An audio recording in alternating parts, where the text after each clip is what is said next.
Hey guys, welcome to R&R.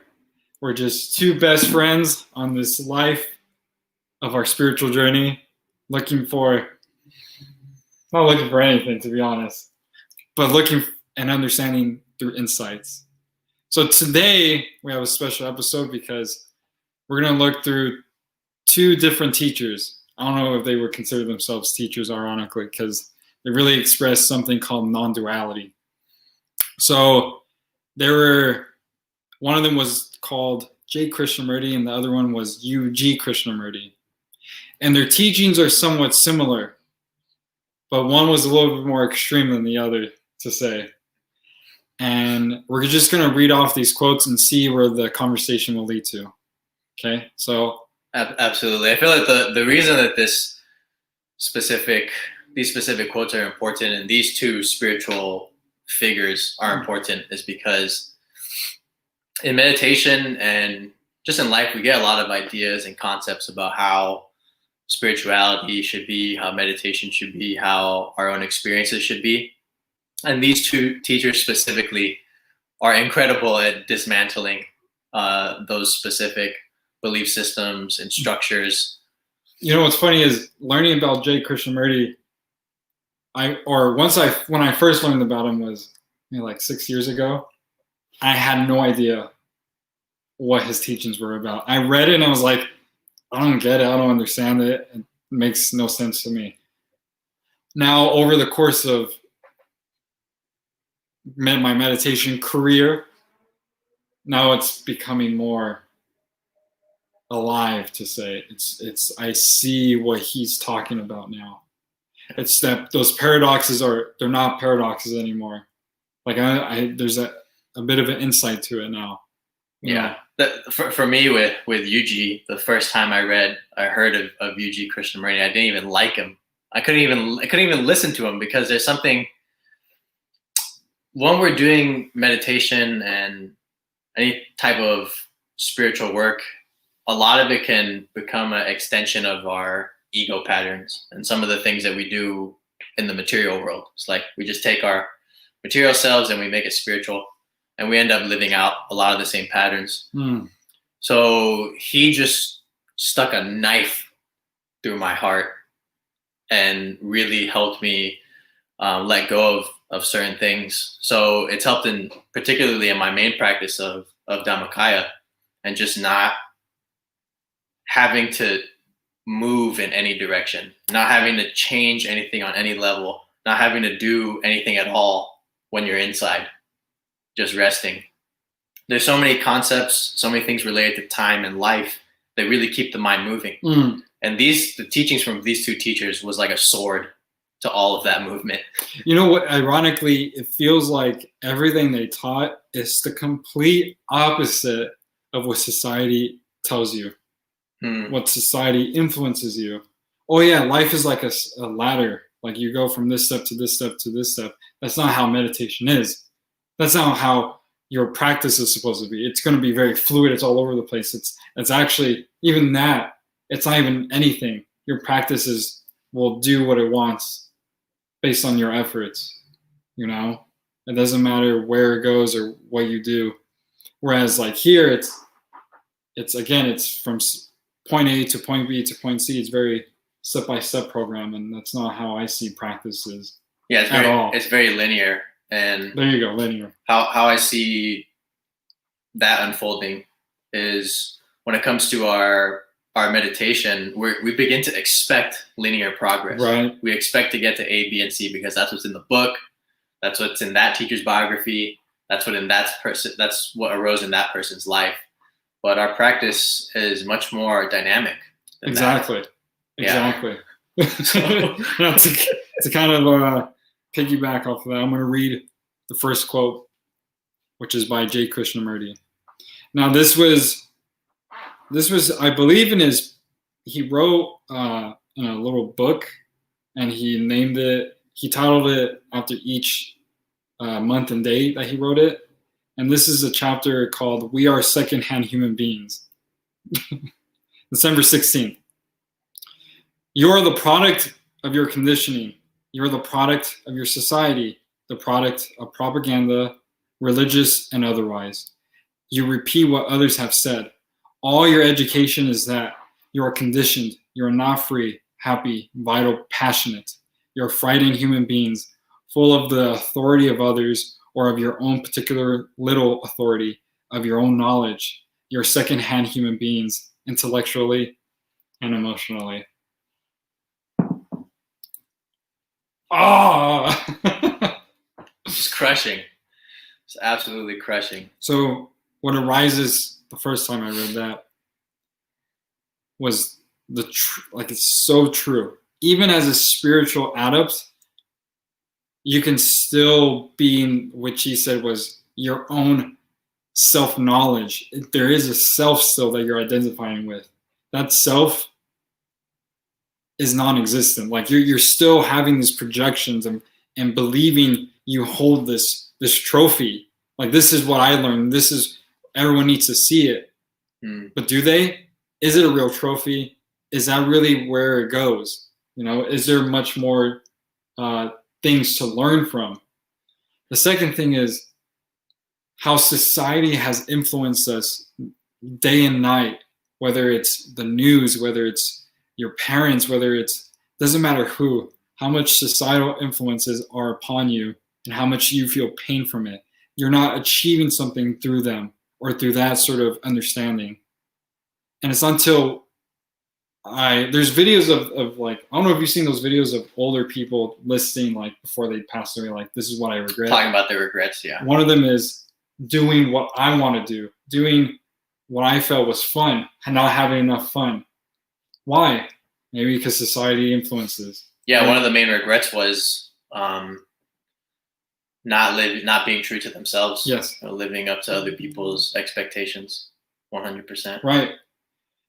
And again, as a spiritual adept, it's important to know that you don't know. You don't know. Even though you've experienced some sort of state of bliss, happiness, and that's good. That there's nothing wrong with it for the moment. Then if it passes away, if it goes away, if you don't feel the presence of awareness of a deity or something, and if it just goes away, even that is still fine. We like to identify with the experiences, with this and that, and I think that's a troublesome place to be, to fall prey to it. Yeah, it's interesting that even being experienced meditators and having spent really dedicated a lifetime to it, you see so many different people. They're very set in what they see as truth. Many of the Theravada Buddhists that I even know and respect, they're very set on the fact that the end goal of Buddhism is extinction. And anything outside of that cannot possibly be true because that's not what's in the Pali Canon. Right. So even them being as erudite and as much as I respect them, even they're conditioned in a way by saying that has to be the end. Right. Saying that has to be the end is an assumption. Just like the argument could be made for a supreme mind or a supreme intelligence being the end.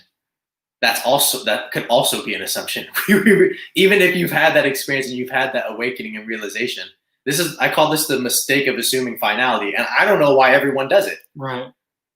Even people that are way awakened do it. I'm just fascinated that a lot of people just say this is the end goal for sure. I'm like, how do you really know for sure that's the end goal? And I think it's mainly because of the context of the book. Right. Like when I think of the Pali Canon, it actually says the states, like in the Buddhist scriptures, it does suggest like you will experience these several things until you get to a place called arhatship, which is kind of, or you say like total enlightenment. Total enlightenment. So there's almost a ladder system to it, a linear system to it. Stages. Mm-hmm. Yeah. And for me, again, like what you just presented, I won't assume finality. I don't think that's actually healthy with anything. Even with spirituality, yes. Which even just here, even for an individual, like I can speak to you, and the advice I give you, if I believe that my advice or my belief is true, that causes a separation. I'm only projecting my own experiences onto you. And that causes a separation too. It causes tension. It causes, I find, untruth sometimes, because again, I'm projecting my own worldview, my own understanding. This is like the advice. This is like what happens when we're teaching people meditation.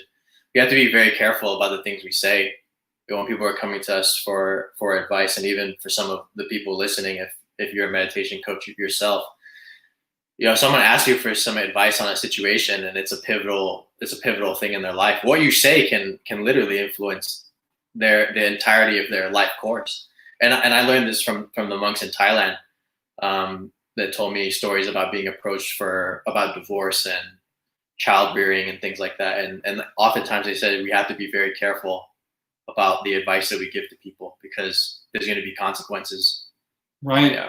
And I find that in those situations, if you don't have a specific attainment, so to speak, if you can't see the outcome of the situation, you're walking on thin lines.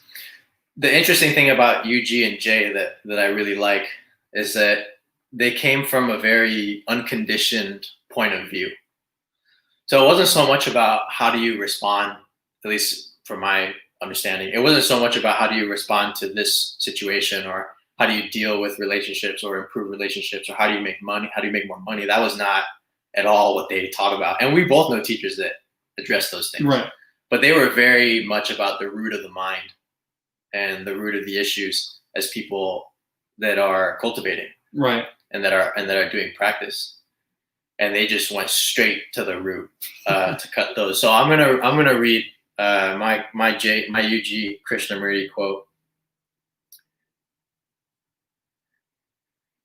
You are not ready to accept the fact that you have to give up, a complete and total surrender. It is a state of hopelessness which says that there is no way out. Any movement in any direction, on any dimension, at any level, is taking you away from yourself. So explosive. When I first heard that, I was in Nepal. I remember the whole story. I was in Nepal, and I was at some event that Dhammakai was doing, this light of peace ceremony, and I was just listening because washing dishes or doing whatever back at the hotel before the meeting, and I heard that line. It was from his lecture called "Give Up," and it just shattered me. It shattered me, and in being shattered, there was just presence. As soon as that ego was in a way hit, reduced, blown apart, what manifested was clarity and presence. And it became so obvious that now for you and I, meditation and spirituality is very much an unfolding. But before, it was very much a doing. And I can even find, and I even fall prey to this when it comes to teaching. A lot of doing gets involved, a lot of building, a lot of agency.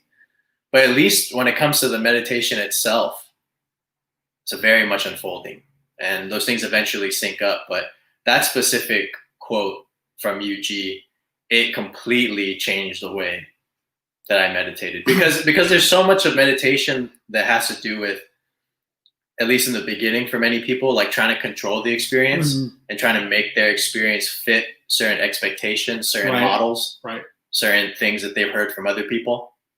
And even if that's what another person has experienced, setting yourself up with that, like let's say you're looking at the experience of a teacher, what happened to them, like J. Krishnamurti's story of his awakening. He was under the pepper tree. Suddenly there was no distinction or separation between him, the grass, the tree, the sky, the insect on the tree. All of that just dissolved. And that was his awakening. It happened after he was sick for many days. So as meditators, we get this idea that that's what we're supposed to experience. And so we're like chasing that notion and this concept that we learned from a book or that we learned from a story. it has nothing to do with reality. I mean, it's that person's reality. It happened at that moment in time to J. Krishnamurti, but pursuing that in meditation, what we're doing is we're chasing a phantom. And those phantoms actually keep us out of the present moment. Those phantoms keep us out of the surrender, the total surrender that he's talking about. The total surrender is where Yuji says that explosive silence happens. That silence and that energy and that peace that's natural to the physical organism really begins to unfold and manifest. The phantoms and the things that we're chasing are what obstruct that. Right. Spiritual or material. Now, to kind of go over this in a more beginner's way, I find that in the beginning, like you mentioned, beginners have this idea that they need to quiet the mind, or there's something to do. There's something like I need to quiet the mind, I need to attain, or I need to have awareness on this specific object. There's always something to do. And what happens is it's like you're setting up a lot of expectations, like you were saying, and projections, like, okay, this is the goal. But how much easier would it be just to drop all that and just meditate? You know, it's almost like at a certain point, let's say you're growing a plant. You're not forcing the plant to grow. You're not like, okay, grow, and you're watching it grow. No, you're letting it grow naturally. Yes, you're giving it enough sunlight, enough water, so it can grow naturally. That is exactly like your practice. It's something so natural. At a certain point, you let go completely, and you watch the tree just grow and absorb all the nutrients it needs. In the beginning, you do need a little bit of effort. You need to be consistent. You need these things. You actually need to sit down. Yeah, you do. Then at a certain point, it vanishes. Like it doesn't matter anymore. And those movements, the movements he was talking about are just gone. So, and when I think of Einstein's theory of relativity, in order for things to have time, you need something moving. You need momentum. So, in a person like you're always mentioning about time. So it's funny because in meditation, in deep meditation, you quiet the mind. If there's no movement, no time. Yeah. When you're thinking or when there's something to do, you're in a space of time. So I always find that very interesting. That's a great point. Because in deep stillness that really arises from not being involved, from not doing, that's the timeless dimension. I wouldn't even call it timeless dimension. It just means time is not present. Yeah, the perception of it. Because you're right. It's like if there's movement, if there's a stream of thoughts and activity, the perception of that change creates time. And what are those? But if that's so settled that there's none of that. And what are those thoughts? They're usually past, present, or future. I have to do this, have to do that. Memories. And it's already, it's almost a memory or an idea based on time itself. The irony in that, you know? So both of these quotes, to me, just present something where it's all about not doing and really just stabbing you to understand that how egoic you are, even as a spiritual adept. You know, even with me, yeah, exactly. You know, you can have a point of, you can get into a mind frame where you're convinced that you're very correct about something, when the truth is you have no idea. Right. When it comes to so many of these things, there's very few things that we actually know. Really, I mean, and as a practitioner, more becomes verified through experience. But even that takes time. You know, I think of the Buddha quote, the only thing that exists is the sun, the moon, and the truth. And to me, what that means is you see, I think as normal human beings that aren't spiritual, we can see the sun and we see the moon, and that's true. But to get to the point of real truth, how it's almost, if you're not a spiritual adept or if you're not really focusing on practicing, all it is untruth. The only truth you really know is that the sun exists and the moon exists. Really. Right. You can't look at things objectively. You can't look at things in a way where you're not tied to it. Yeah, it's because our constructs filter everything. Right. Yeah, like a person can't, I think Krishnamurti talks about this all the time. A person can't look at a tree and really just see the tree. Yep. It sees the labels around the tree. It sees, oh, it's a flower like this, and this and this quality and that quality. The mind can't even be cognizant of the tree because there's so many labels and constructs that overlay it. And based on that, you won't experience what the tree actually is. It's like the difference between you experiencing what riding a bike was like at the first time and before, whether your parents or your brother or sister was explaining to you, this is how you ride a bike. And this is what it's going to be like. Yeah. Totally different. Right. And so based on those experiences, when you actually experience those states and those times of really in being, it was always a label or some sort of logical understanding of it. And there's not a problem with it unless you make it into a problem, which is what I did and what I find that most spiritual individuals do as well. Like I had this idea that I needed to be like the Buddha. I always tell you this story. Like I needed to be like the Buddha. And the problem is there's no such thing as copy meditation. And as a monk, I meditated for 12 hours a day and just not focusing on love and kindness for other reasons, but I was meditating.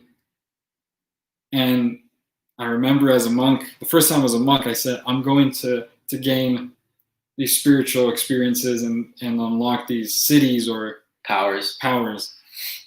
And by the end of the ordination, or by the end of my monkhood, I didn't gain any of that. There was no gaining. What I gained was spiritual greed. Yeah, we had a comment. We had a comment throughout the week where someone had messaged me about how awesome that spiritual greed message was. Yeah, I said, wow, that's like.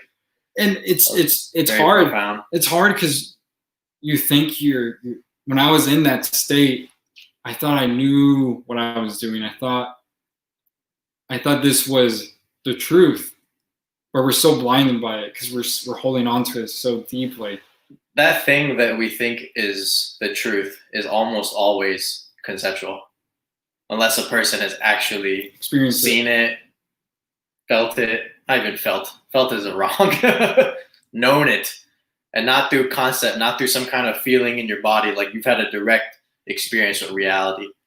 When people talk about samadhi or when people talk about absorption, the first jhana, you could say whatever you want about it.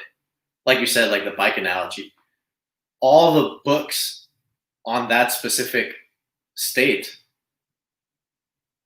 are just a sliver compared to the immensity of that actual attainment. Right. It's like all the things you read about non-duality and about these different teachers and even Power of Now. How different was that from even just a moment of true presence, of 100% unbounded consciousness, unbounded clarity?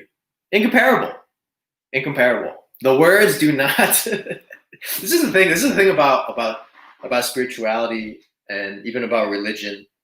And I'm borrowing this from Eckhart. He talks about how there's signposts, right? Signs pointing towards the moon. And all the different religions are different signs. And all the different teachers even are different signs. And they're all pointing towards the moon. And us over here, we're arguing about the signs. It's like, oh no, this sign looks better. Like this sign is totally complete. Like this sign is it. But the point is that they're signs. They're actually really they're phantoms compared to the actual thing. They're pointers.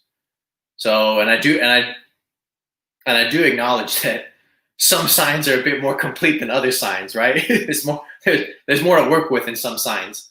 But the point is, these are still signs, and we go to war over the signs. We say we judge another person over the signs. We say he's a sinner over the sign that he believes in.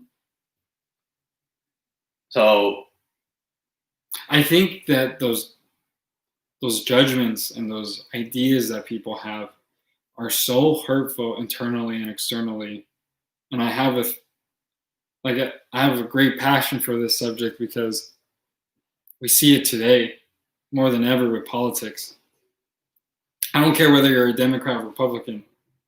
The moment that you say my idea or my philosophy is truth, you see what happens to it. You can't have an objective conversation because now can't even have a conversation. No, only now because it's not like you're hurt by an idea. That's what it is. Your own idea and your own philosophy is getting hurt, that which you attach to it for so long, that you hold it dear to your heart. In meditation, that gets cut. That gets split open. You realize, my God, I was wrong the entire time about anything. And that's hard for people to understand because usually meditation is presented as be happier, be this and be that. But it's not just that. No. Yeah. Exactly. There's a lot of deconditioning that happens in it, or that is supposed to happen, that should happen. But it depends on the openness of the practitioner. Like this reminds me of, or maybe Paul Fears is watching, but he talked about a particular notion that there's this thing called, there's waking up and there's growing up. And there's some people that are very, very awakened, but they still have some growing up to do. So this analogy was used to explain some of the scandals that we've seen in different spiritual communities, Buddhism and otherwise. They usually involve money and women. Right. So glimpse of awakening, like very much so, but unable to differentiate between what's arising from the ground and what's arising from defilement, and therefore causing a lot of issues. So I think this is a good point to touch on, because you and I differentiate between healing and meditation. Right. Where do these things meet? I think so. Let's define what healing is in terms of external healing, or what's kind of presented out. And let's talk about psychological healing. Yeah, like getting over a trauma, for example. I think most psychological healings today is presented in a way where it's, let's figure out this problem using using this technique, and we'll try to pinpoint where exactly it is, and we'll remind you of that story, and that story is why the issue was caused, and you feel some sort of healing from it. I don't find that healing. You're just regurgitating and talking about the story. Yeah, okay. And that somewhat empowers you. I've never had that, but I've seen it. For me, healing is when, for a psychological issue, you have the psychological issue and it's almost reprogrammed. It's not even removed. I think those things will always be present, whether it's trauma or some sort of event. I think it will always be there in the ego. I don't think you can ever remove it. What happens is it's almost there's a rewiring that happens so the ego can withstand it, or almost be loving to it. Because that experience was true. That experience happened. But a lot of people want to run away, want to fight back, or pretend. Reify. They never try to love it. And so for me, from what I've experienced, is it's like when a person, or when your family member passes away, and that feeling is always going to be there of that person passed away. But you can love it, and this rewiring happens to you where it doesn't affect you in terms of like the depression and the grief. Does that make sense? Yeah, that definitely does. And how does that play into meditation? Because I see a lot of conflation of therapy and meditation. Okay, so like saying that you know, you're sitting down and you're going through your traumas, right. and that's meditation. Like, no. So exactly. Okay, so when you sit down to meditate, and if that trauma arises, but you're not looking for it. That's number one thing. Don't look to heal. Stop it. You're not. It's in meditation. Yes. Yeah. Don't look to heal in your meditation practice. If that trauma or that experiences arises where you're starting to feel the pain and depression and all that, that's good. Don't force it. If it's coming so naturally and it takes you away, just be aware of it. Whereas most people try to look for it and like figure it out. I think that's the main difference. Absolutely. And from there, by being present with it, without and looking how the mind almost tricks you and tries to distract and do all these things and all the little nuances, there's a revealing behind it because you're very objective with it. You're being non-judgmental about the whole experience. Because most of the time when we actually have a problem, we're analyzing this, we're analyzing that, we're analyzing ourselves.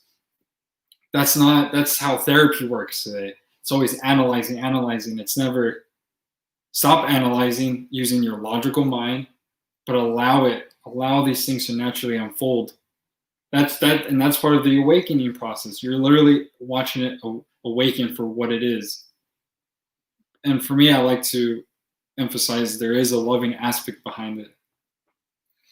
Yeah, this is important to me because this type of thing that we can do in meditation, try to heal ourselves, try to work through our stuff, our trauma in meditation, we're filling the mind with memories and concepts. This is why therapy is useful. I've done a lot of therapy. I've done Psych-K, I've done mental emotional release, timeline therapy, and it's incredible. That stuff has helped with so much psychological baggage, helped me get through so many things, but it wasn't meditation. So if you are engaging in the contents of the mind and perpetuating them, by definition, you're involved in activity. Right. So this is the thing. In meditation, I feel that there's a few phases that lead to total non-doing and real non-duality, and just that inseparability that all the teachers talk about. And it seems that first, when we practice meditation, there's our awareness and there's an object, whether it's a visualized object or the breath. So immediately we're starting with you here and the meditation object here in your mind's eye, right? So after some time, some calm and tranquility and stillness begins to arise in the mind stream as a result of using a meditation object, as a result of using the breath, as a result of using a visualized object. In that clarity, there's a possibility to begin to see mind as it is. Right. So at that point, you begin to see, or you begin to experience presence, clarity, awareness. At first, there was a lot of doing, but now you're starting to see this deeper aspect of the lotus that is your mind. More is unfolding. So around this stage, Ramana Maharshi calls it self-inquiry, right? You're beginning to look at awareness itself. So even if we're using an object, this is still something that can happen. It just naturally arises. This is mind, and the mind is observing this. Before that point, you're just totally absorbed in the object and all the distraction, right?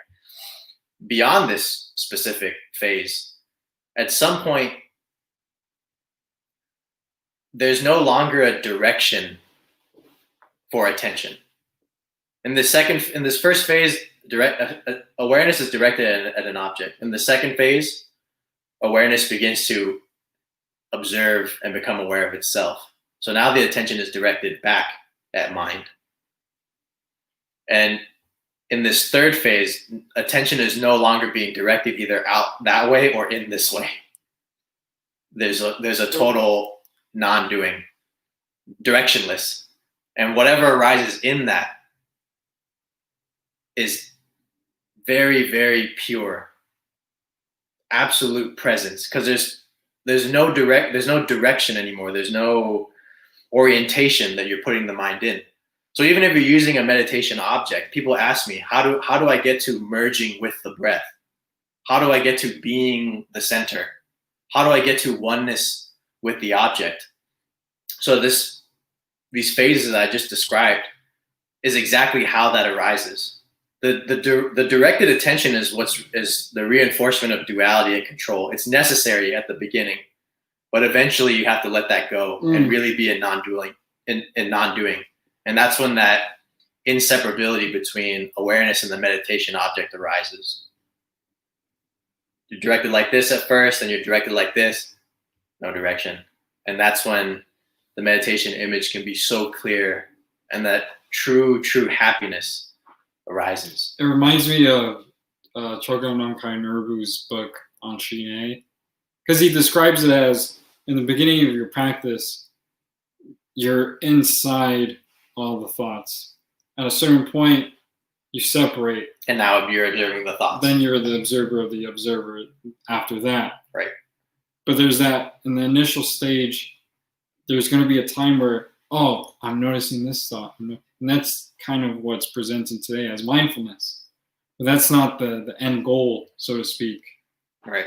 It's to, once that becomes refined, who is observing the thoughts? Because you're still in the presence of identity. You're still in the aspect of I. I'm observing these thoughts and feelings, but who's beyond that? I don't know. There's something there, just awareness and more unfolding of it. That's that's the ocean of awareness right there. Exactly. Which is so when that doing has completely dropped, that is the thin veil that is duality. As soon as that doing really begins to fall, really begins to vanish, then people begin to experience, oh, this is what they mean by inseparability. This is what they mean by non-dual presence. And I think duality is such an interesting topic because we live in duality, and I feel like with that, from my experience, the only way we can get into non-duality is through duality, right? I mean, it's the reason why I started meditating. It's the reason why I've gone through these things and done these. Like, when I think of my past and what's led to me being a monk and led me to even practice, it's hurt, pain, trauma, and those things that they have a story behind it and people enjoy it. And even in that time, it fueled me to seek some sort of healing or understanding of my life. Ironically enough, later on, it doesn't mean anything anymore. Those things don't mean much. And it's not in a negative connotation, nor is it a positive connotation. It just is. It's like, this is a crushing statement. This is a crushing statement, what I'm about to say, but really, the aspirations, the purpose, the dreams, the goals that we have, all of that is really encapsulated in ego, for example. That's like a hair on the foot of a bear that is omniscience. It's so and so we identify as that little thing of hair, and we're just like, yes. But really, you're the entirety of the animal. You're the entirety of that, of all that is. So what do? We identify with the droplet, or identify with the ocean. So I mean, it's wrong wording. Not identify with the ocean. Identify as the droplet or be the ocean, right? So it also reminds me of the times that, like, oh, I'm doing these meditations to heal my traumas, and again, it fueled me. But then it was always one thing after another, and once I dropped it, once I stopped this notion of chasing healing, that it started to unfold. Like, the healing actually started. I want you to share one of my favorite stories, your experience on your 10-day Vipassana retreat, where you had this physical sensation that at your throat. This is an important story because this is a perfect example of how you'll get very specific instructions for meditation retreats. Super specific. They tell you relax, keep your mind at the center of your body, or keep your mind, or do the technique, whatever. And you go off and because you think you know better, you just try to like makeshift the meditation retreat and the practice and do your own thing. So 10-day Vipassana retreat. My only focus, seriously, when I got there, I was like, my only job is to heal this thing right here. I don't know, it was like a physical sensation. And so I was, first day, second day, third day, I was just like pushing it, getting up earlier than everyone else, just like. And what do you mean by pushing it? Just investigating the sensation, or trying to push it out, or what? Both. Like okay. I'm trying to investigate and push it out. And part of that was because I was like, okay, I felt like it was tied to love and kindness. Like I feel no love and kindness. I want to feel it. So I was chasing love and kindness. Okay. Every single day, I was like, okay, feel love and kindness. Nothing. Every hour, feel love and kindness. And I think at day 6, it became, day 7, it was at its peak because I remember going outside, walking around back and forth, and I was like, I'm not feeling love and kindness. I'm not feeling love and kindness. Like, what's wrong with me? Like, and I was literally going crazy. Like, I've never experienced this before. And how obsessed my thoughts were to feel love and kindness. And so I believe it was, I don't know if it's day 8 or 9 that I gave up, okay? I was like, okay, I'm done. Like, I was chasing for almost more than a week to find and express and feel love and kindness. I give up. And that was the same day that they just started to do the love and kindness practice. I had no idea.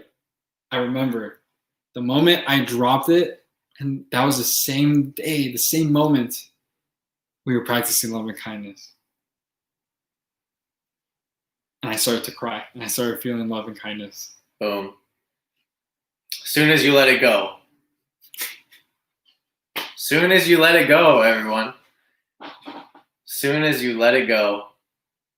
As when I reflect back on it, I always remember my teacher expressing like it's okay to have effort on, doesn't matter, like it's good to have effort even if it's external things. Like it's good to have effort and do these things. But if it's just not working out, why are you still there? Why are you like, stop? You should do something else. It's so simple. That's the thing. When I think of practice, it's really simple. What makes it complicated is our logical minds, is our own projections. It's just what we. Yeah, for 9 days, you're just going to keep pushing on that sensation, pushing on it, trying to force it out. Control, agency, effort, maximum effort all the way. Then you finally let go and it opens up. Mm-hmm. But that giving up was hard.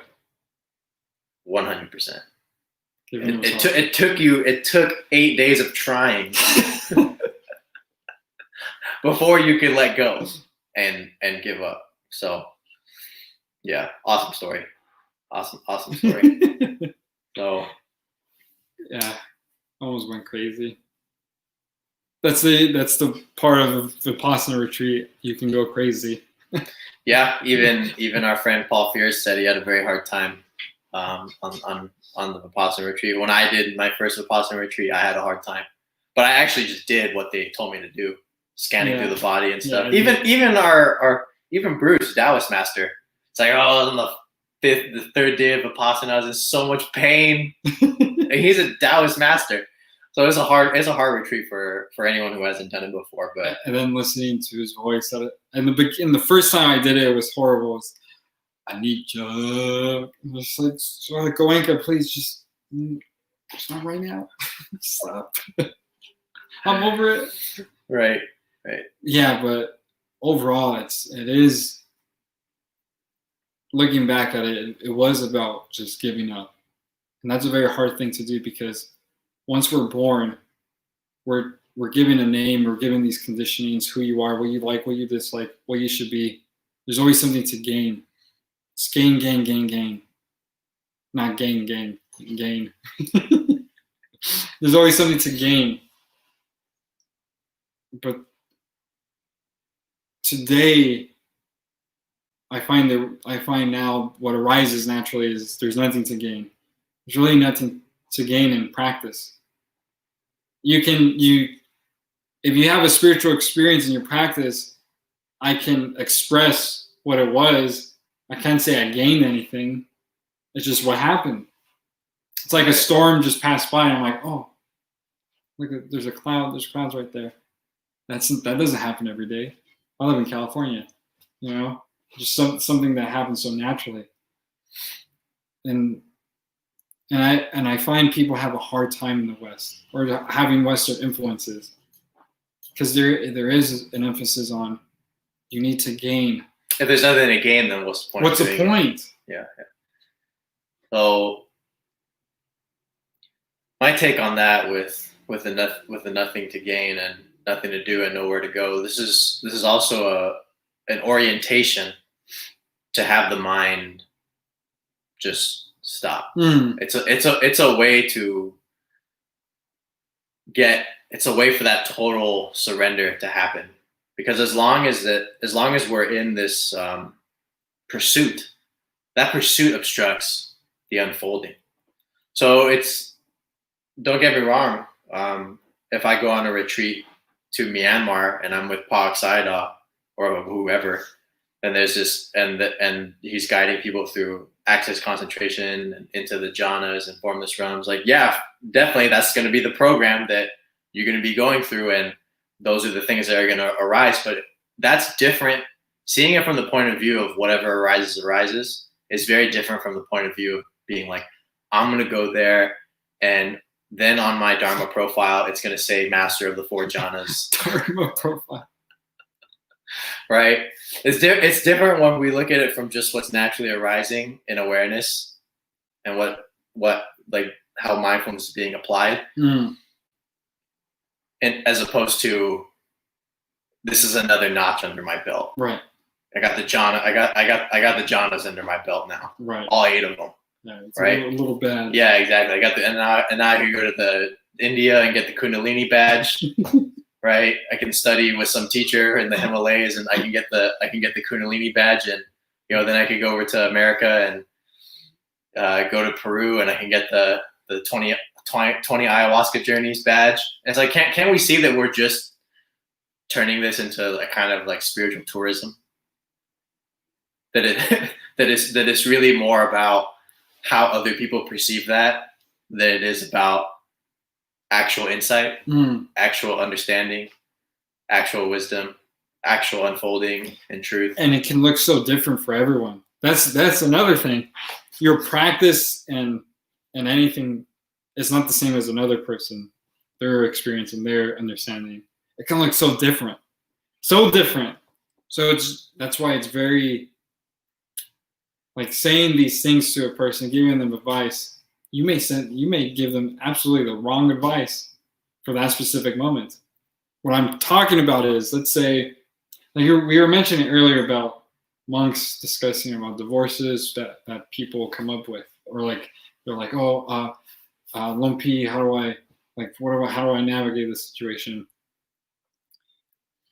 If you do not have the total objective view of the entire situation, it's almost like there's no logicalness to it. It's just, there's some sort of objective view based on what you cultivated in your practice. It's just this prismatic awareness, okay? Like, you can see all things, that it's very omniscient in a way. Maybe you give them, like, the perfect advice may be the wrong advice logically. Interesting. Because it was the perfect advice, but at the wrong time, yes. For example. And if they learn, or if they're like, okay, maybe I should do this, and they do it, maybe they might not burn the karma or the lesson. And so this is why it's very important, even with yourself, even for yourself. Like we believe that we should heal at this specific time. We believe we deserve so much. We're so selfish when it comes to our practice, or just like things. But how do you know that you deserve it at that time? How do you know you deserve to be healed at this time, or deserve to get this job at this time? It's maybe you're supposed to suffer just a little. Maybe you're supposed to burn a little karma. Maybe you're supposed to learn a lesson that will change your entire life. Those moments where people become so successful, before that, trials and tribulations. Yeah. All the time. Right. So it's the way we view things. It's so black and white when it's actually neither black or white. It's geometrical, multidimensional. Yes. And it's hard for us because we're based in condition. We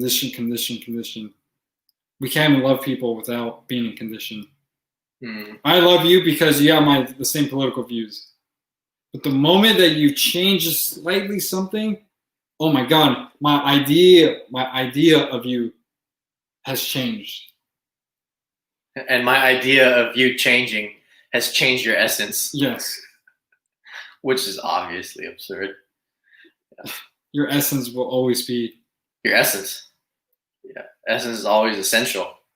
And whatever I believe about you has nothing to do with reality. It's a belief. It's an idea. It's the constructs. Like it's the logical constructs. Yeah. Unless I can actually see into the particles that make up that specific aspect of yourself. I don't know. And even that, it's like I'm still in the space of in a space of love and kindness. Like, oh yeah, oh that's what happened. That's it. But you're still in a space of love and kindness. You're not judging the person.